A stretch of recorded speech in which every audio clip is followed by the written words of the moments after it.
नमस्कार, आपका स्वागत है हमारे चैनल पर। और दिल्ली शराब घोटाले में इस वक्त की सबसे बड़ी खबर आ रही है कि सीबीआई के बाद अब मनीष सिसोदिया को ईडी ने गिरफ्तार कर लिया है। और आज दूसरे दिन की शराब घोटाले में मनीष सिसोदिया के साथ ईडी की लगातार 8 घंटों से ये पूछताछ चल रही थी। दूसरे दिन, पहले दिन 6 घंटे की पूछताछ हुई थी तिहाड़ जेल के अंदर, और दूसरे दिन अभी 8 घंटे का जैसे ही समय हुआ और ये खबर आई कि तिहाड़ जेल से मनीष सिसोदिया को ईडी अपने साथ ले गई है और उन्हें गिरफ्तार कर लिया गया है मनी लॉन्ड्रिंग एक्ट में। और जो दिल्ली शराब घोटाला था उसमें गिरफ्तार कर लिया है मनीष सिसोदिया को। तो ये बहुत बड़ी खबर है, क्योंकि कल ही जो मनीष सिसोदिया है उनकी Rouse Avenue court, Delhi court में उनकी कल जमानत की याचिका पर सुनवाई होने वाली थी। करीब 2 बजे का वक्त रखा गया था सुनवाई के लिए, लेकिन उससे पहले ही ईडी ने अपने जो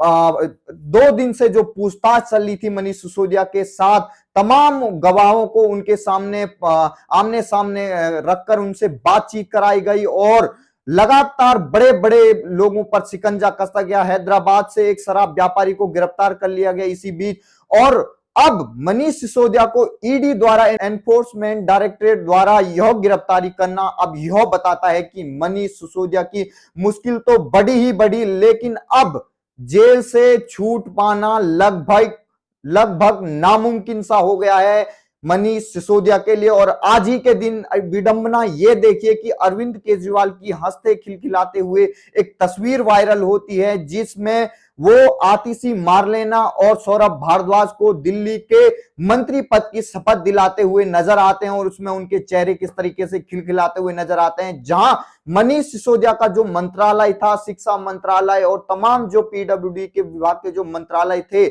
वो अब आतिशी मारलेना को मिल चुके हैं। यानी नई शिक्षा मंत्री अब आतिशी मारलेना हो गई हैं। और मनीष सिसोदिया के लिए आज दोहरा झटका लगा है कि एक तो गिरफ्तारी हो गई है उनकी ईडी द्वारा, और दूसरी तरफ जो आतिशी मारलेना है उन्होंने उनके पद को ग्रहण कर लिया है। तो जो मनीष सिसोदिया है, चारों तरफ से उनके लिए एक तरीके से बुरी खबरें ही आती नजर आ रही हैं। और दूसरी तरफ अरविंद केजरीवाल, कल होली के दिन किस तरीके से उन्होंने सत्याग्रह किया था, लेकिन आज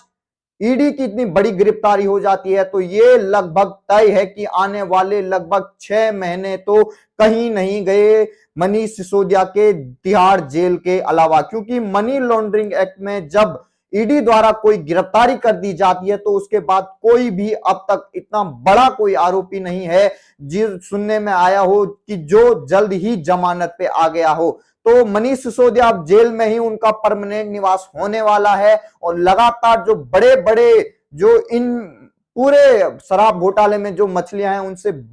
ईडी पूछताछ कर रही है, सीबीआई का शिकंजा कसा जा रहा है। और दूसरी तरफ जो अरविंद केजरीवाल लगातार ये कह रहे थे, अरविंद केजरीवाल के जो नेता हैं, संजय सिंह हो, सौरभ भारद्वाज हो, आतिशी मारलेना हो, ये तमाम जो नेता थे ये कह रहे थे कि जो अरविंद केजरीवाल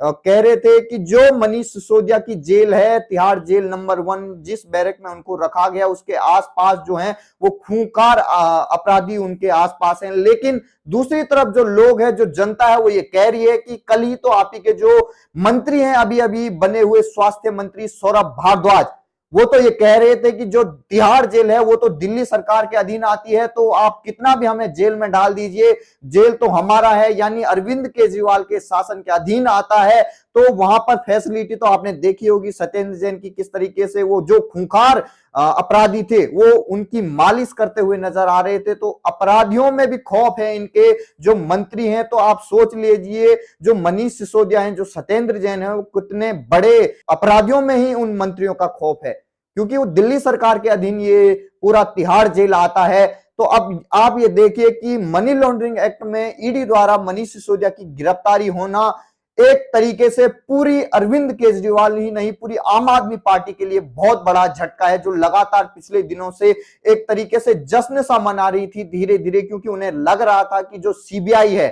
सीबीआई की अब जो कोर्ट ने पिछली बार केवल 2 दिन की रिमांड बढ़ाई थी, उससे आम आदमी पार्टी के नेताओं का हौसला बढ़ चुका था कि क्या पता अगली बार जब सुनवाई हो जमानत की 10 तारीख को आने वाले कल के दिन में जो सुनवाई होने वाली थी जमानत की अर्जी पर, क्या पता जो कोर्ट है वो उनको जमानत दे दे। लेकिन अब जमानत से अब कोई मतलब ही नहीं रह गया, क्योंकि अगर सीबीआई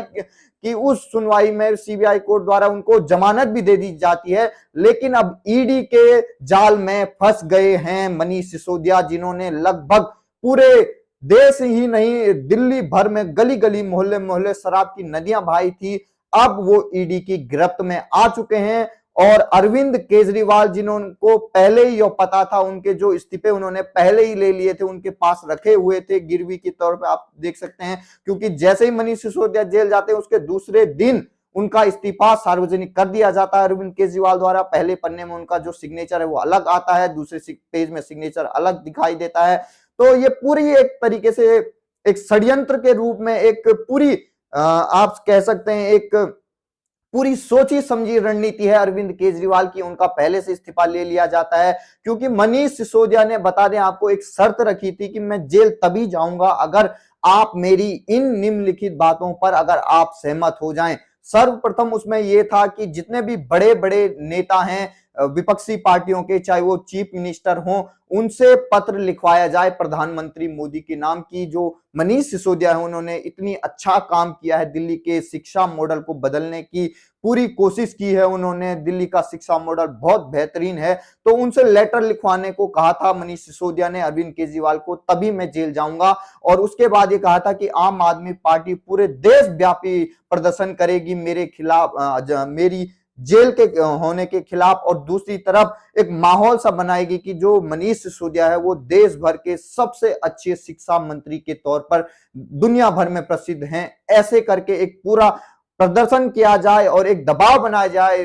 इन एजेंसियों पर ताकि वो मनीष सिसोदिया को छोड़ दें। लेकिन आज अभी ये खबर आ रही है कि ईडी ने उन्हें गिरफ्तार कर लिया है, और ईडी की गिरफ्तारी लगभग आप ये समझ लीजिए कि संजय राउत पहले ही ईडी की कस्टडी में आने वाले नेता हैं, और जो राहुल गांधी हो, सोनिया गांधी हो, वो भी पूछताछ के लिए ईडी के पास जा चुकी हैं। और जो नई नई अभी तेलंगाना के मुख्यमंत्री हैं उनकी जो बेटी है वो भी अब कल 11 तारीख को उनसे ईडी से उनकी पूछताछ होने वाली है, और ये माना जा रहा है कि ईडी उनको भी गिरफ्तार कर सकती है शराब घोटाले में, क्योंकि तेलंगाना के कुछ शराब व्यापारी, बड़े बड़े शराब व्यापारी इस शराब घोटाले में मौजूद थे, इस शराब घोटाले में संलिप्त थे। जो वहां की टीआरएस पार्टी है, जो चंद्रशेखर राव की पार्टी है, और अरविंद केजरीवाल के रिश्ते आप तो जानते हैं कितने घनिष्ठ हैं। तो इसी से यह लगाया जा सकता है कि जो ये शराब घोटाला है ये एक राज्य नहीं बल्कि कई राज्यों तक फैला है। इसी का ये संकेत देता है कि उनकी बेटी से अब पूछताछ होने वाली है और ईडी उनको भी गिरफ्तार कर सकती है, और दोनों मनीष सिसोदिया और जो के चंद्रशेखर राव की बेटी है उनको दोनों को आमने सामने रखकर अब पूछताछ की जा सकती है। तो अब अरविंद केजरीवाल को बहुत बड़ा झटका लगा है कि मनीष सिसोदिया अब जेल से निकलने वाले नहीं हैं और ईडी के कब्जे में आ चुके हैं। तो अब इस घोटाले की परत दर परत अब खुलनी अब बाकी है। जितनी परत खुल चुकी है उससे आगे अब कौन कौन बड़ी बड़ी मछलियां इसमें है, क्योंकि जो बीजेपी है, जो कांग्रेस है, वो तमाम ये कह रही है कि इन सभी घोटालों का जो सरगना है वो अरविंद केजरीवाल है और उनको जल्द से जल्द इस्तीफा देना चाहिए, क्योंकि इतना बड़ा घोटाला उन्हीं की सह पे हुआ है। क्योंकि उनके पास एक भी ऐसा उनके पास कोई विभाग नहीं है, इसीलिए उन्होंने विभाग नहीं रखा, क्योंकि अगर विभाग होता उनके पास तो उन फाइलों में उनको साइन करना पड़ता, और अगर साइन करते हुए अगर ये पता लगता कि इसमें घोटाला हुआ तो फंसते अरविंद केजरीवाल। इसीलिए उन्होंने कोई भी विभाग अपने पास नहीं रखा, और आज इसी का फलस्वरूप है कि जो मनीष सिसोदिया आबकारी मंत्री थे वो आज फंसते हुए नजर आ रहे हैं। क्योंकि जो बीजेपी का दावा है कि अरविंद केजरीवाल ने मनीष सिसोदिया के कंधे पर बंदूक रखकर ये पूरे दिल्ली भर में ही नहीं देश भर में एक तरीके से उन्होंने पूरी शराब की नदियां बहाई थी। तो अब ये देखना होगा कि ईडी की गिरफ्तारी के बाद अरविंद केजरीवाल और अरविंद केजरीवाल के नेताओं की क्या बौखलाहट रहती है। इसी के लिए बने रहिए हमारे साथ। नमस्कार।